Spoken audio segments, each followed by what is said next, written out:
there was actually a lot more that happened, but obviously, like, in 3 minutes, I can't tell you everything. So, I guess to start from the beginning again, he did come up and introduce himself. He told me his name. He told me where he was from, that he was only going to be in Austin for the weekend. We talked very briefly, and after I told him, I'm not really looking for anything, and he responded with, well, that's great, because I'm not looking for anything either. It was super obvious that he was looking for, a good time and not a long time, and I wasn't into that. And this is the part where I really disagree with some of the men that have commented on this post. They said, oh, well, he came up to you and he was respectful. I don't know what's respectful about implying that you only want to take me out to dinner so we can have a one-night stand.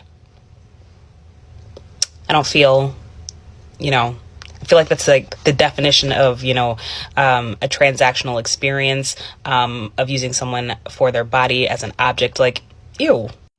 So eventually, like I said, I make it back to the front where him and his friends still are. Apparently they were waiting for their Uber. And instead of taking my third rejection for what it was, taking it at face value, he decided that he was going to leave his phone number with me at the host stand. And I was just like, again, you really don't have to do that. And he said, no, I'm going to leave you my number, and then I'm going to leave you my coordinates. And I didn't realize this when we were talking before, because again, I was just waiting for the interaction to be over. But his hoodie had coordinates on the front. And I'm a goofy, and I was like, coordinates? Why are you going to leave me coordinates? What were the coordinates for? And he looks me dead in my face and he says, these are the coordinates to my heart.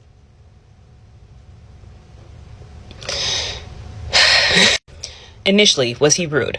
No. He became rude after he continued to ask me. Was he disrespectful? I don't think it was meant to be intentional, but again, I don't see how I should not feel disrespected by, again, the implication that you only want to sleep with me, that you don't want to actually get to know me.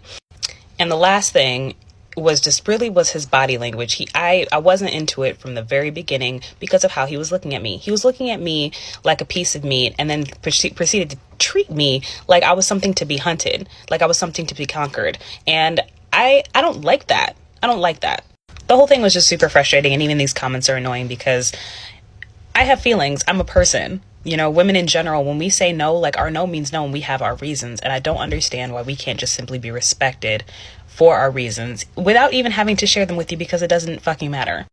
Just because someone says no doesn't mean the next person will. Thank you for coming to my TED Talk.